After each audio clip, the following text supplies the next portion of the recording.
नमस्कार मित्रों, आज़ादी से पहले भारत पर अंग्रेजों का शासन था। ईस्ट इंडिया कंपनी की स्थापना अंग्रेजों ने 1600 में की थी। ईस्ट इंडिया कंपनी की स्थापना के साथ ही भारत में अंग्रेजों ने अपने पैर फैलाने शुरू कर दिए थे, लेकिन किसी को भी ये अंदाज़ा नहीं था कि आगे जाकर ये व्यापारिक कंपनी पूरे भारत पर ही कब्जा करना चाहती थी। इस तरह से भारत धीरे धीरे यूरोपीय देशों के लिए सबसे प्रमुख व्यापारिक केंद्र बन गया और धीरे धीरे अंग्रेजों ने भारत की सत्ता पूरे तरीके से अपने हाथों में ले ली। लेकिन जब अंग्रेज भारत आए थे तब उनके लिए इतना आसान भी नहीं था। इसका कारण ये था, भारत का विशाल हिस्से पर मुगलों का राज हुआ करता था। तत्कालीन समय में मुगल बहुत ही शक्तिशाली हुआ करते थे, जिन्हें कई बड़े राजाओं ने लाख कोशिश करने के बाद भी उन्हें जीत नहीं पाए थे। लेकिन अंग्रेज बहुत ही चालाक थे। जब उन्होंने भारत की सरजमी पर कदम रखा था तब उन्होंने ऐसी रणनीति अपनाई थी कि जिसने मुगलों को अंग्रेजों के सामने घुटने टिकवा दिए। तो आइए मित्रों, जानते हैं अंग्रेजों ने भारत से मुगलों को किस प्रकार से खदेड़ा था और कैसे धीरे धीरे पूरा शासन अपने हाथों में ले लिया था। 24 अगस्त 1608 में भारत के सूरत बंदरगाह पर कुछ अंग्रेज व्यापार के इरादे से आते हैं और इसी दिन अंग्रेजों का एक व्यापारिक जहाज सूरत बंदरगाह पर रुकता है। इस व्यापारिक जहाज का इरादा बहुत बड़ा लंबा था, लेकिन मुगल बादशाहों को बिल्कुल भी अंदाजा नहीं था कि यह व्यापार की आड़ में आए अंग्रेज एक दिन उन्हें ही सत्ता से बेदखल करने वाले हैं। उस दौर में भारत काफ़ी अमीर हुआ करता था।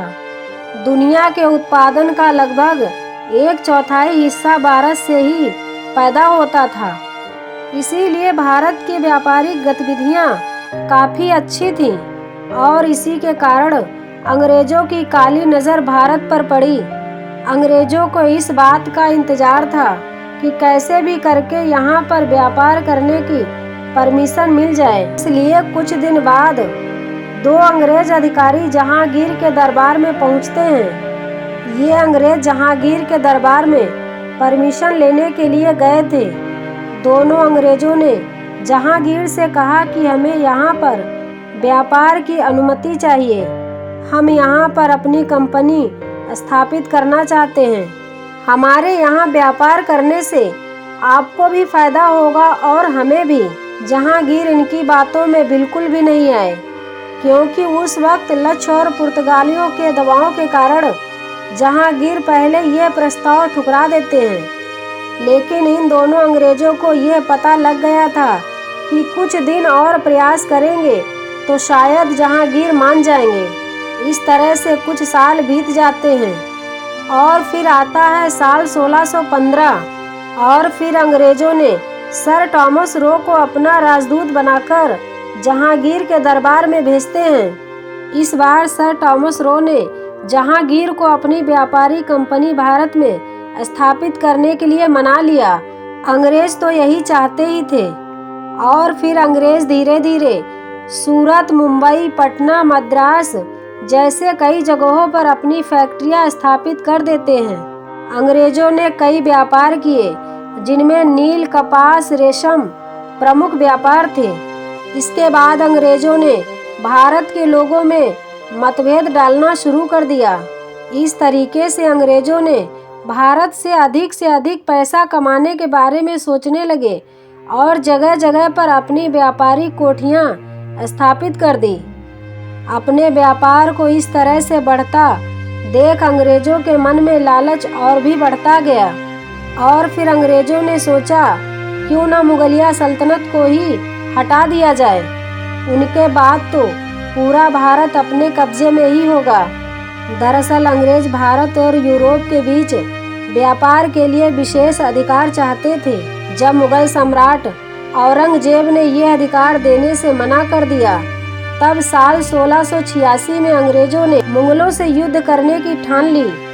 ईस्ट इंडिया कंपनी के प्रमुख जोजिया चाइल्ड ने भारत में मौजूद कंपनी के अधिकारियों से कहा कि वे अरब सागर और बंगाल की खाड़ी में मुगल जहाज़ों का रास्ता काट दें और जो जहाज़ उनके हत्थों चढ़े उनको पूरी तरह से लूट लें। यह युद्ध लगभग 1686 से लेकर 1690 तक चला था, लेकिन इसमें औरंगजेब द्वारा शासित मुगल साम्राज्य के हाथों ब्रिटिश ईस्ट इंडिया कंपनी को बड़े पैमाने पर हार झेलनी पड़ी।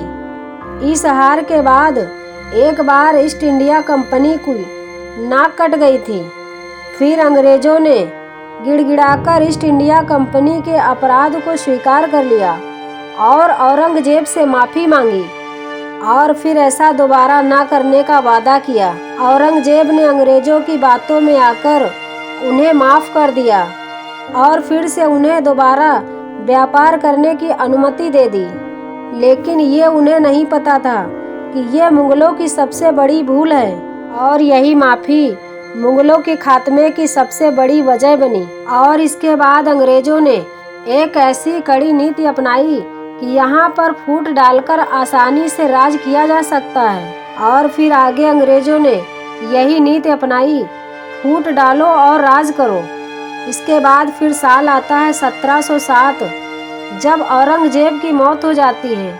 इसके बाद सत्ता पाने के लिए मुगल आपस में ही लड़ने लगते हैं। औरंगजेब के बाद जो भी शासक बने वो ज़्यादा योग्य नहीं थे, इसीलिए मुगल साम्राज्य का पतन प्रारंभ हो गया, जिसकी वजह से अंग्रेजों को एक और मौका मिल जाता है मुगलों को और कमज़ोर बनाने का। इस तरह से साल 1717 में मुगल बादशाह एक और गलती कर देते हैं। यहाँ पर अंग्रेजों को कुछ रकम सालाना देने के बदले साल भर बिना लगान या कर चुकाए व्यापार करने का आदेश दे देते हैं। और फिर इस दौर में पर्सिया का बादशाह भारत पर हमला कर देता है और ये आक्रमण इतना अचानक होता है कि पर्शियन सेना आसानी से दिल्ली पहुंच जाती है। जब हालात बेकाबू होने लगते हैं तो मुगल बादशाह कुछ बड़ी रकम देकर दिल्ली को बचा लेते हैं। इसके बाद मुगल काफ़ी कमज़ोर हो जाते हैं। अंग्रेज़ तो यही चाहते थे कि सम्राट मुगल आपस में लड़े ताकि उन्हें कुछ फ़ायदा हो सके। और फिर साल 1757 में बंगाल के नवाब सिराजुद्दौला के खिलाफ अंग्रेज युद्ध छेड़ देते हैं। सिराजुद्दौला की सेना अंग्रेजों पर हमला करने के लिए पूरी तरह से तैयार थी, लेकिन उसके ही एक सेनापति मीर जाफर ने उन्हीं को धोखा दे दिया।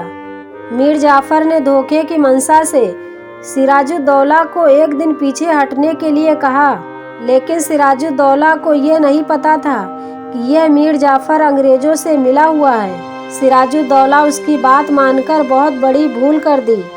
जब नवाब की बात मानकर सैनिक वापस अपने शिविरों में लौटने लगे, तब अंग्रेजों की सेना ने अचानक उन पर हमला कर दिया। अचानक हमले से हैरान नवाब की सेना अंग्रेजों का मुकाबला नहीं कर पाई और उन्हें भागना पड़ा। इस युद्ध में सिराजुद्दौला कैसे भी करके बच गए, लेकिन मीर जाफर की मदद से अंग्रेजों ने उसे पकड़ लिया और फिर बाद में उन्हें मार दिया गया। ये सब मीर जाफर ने बंगाल की सत्ता पाने के लिए किया था। इस तरह से बंगाल अंग्रेजों का हो जाता है। इसके बाद 1764 में बक्सर के युद्ध में बंगाल के नवाब, अवध के नवाब और मुगल के शासक शाह आलम द्वितीय के सेना को भी हरा देते हैं। इस तरह से निजाम और मराठों के बीच अंग्रेज अपनी इस नीति का इस्तेमाल करके पहले उन्हें आपस में लड़ने के लिए मजबूर कर देते हैं और फिर उनको कमज़ोर हो चुकी सेना पर आक्रमण करके सियासत की कुर्सी को हथिया लेते हैं। इस तरह अंग्रेज धीरे धीरे युद्ध करते गए और काफ़ी क्षेत्रों को अपने में मिलाते गए। अंग्रेजों ने 18वीं सदी में खुद को सीमित नहीं रखा, बल्कि काफ़ी बड़े हिस्सों के व्यापार और ज़मीन के हिस्से पर भी फसल उगाकर उन्होंने काफ़ी रकम लोगों से वसूलनी शुरू कर दी और अमीर होते गए। अंग्रेज़ों के जुल्मों से परेशान हुए तो लोगों ने अंग्रेज़ों के खिलाफ बहुत बड़ा विद्रोह कर दिया, लेकिन अंग्रेज़ों ने भारी सेना के बलबूते पर इस विद्रोह को भी कुचल दिया।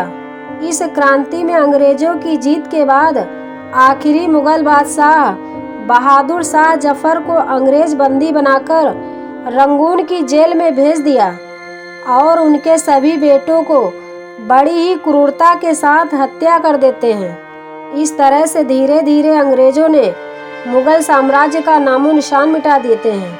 लेकिन सबसे पहले जब अंग्रेज भारत आए थे उस समय मुगल बादशाह ने लालच में आकर उन्हें व्यापार करने की परमिशन ना देते तो भारत का इतिहास आज कुछ और ही होता। मित्रों, ये हमारी वीडियो आप लोगों को कैसी लगी कमेंट कीजिएगा और हमारे चैनल को लाइक और सब्सक्राइब कीजिएगा।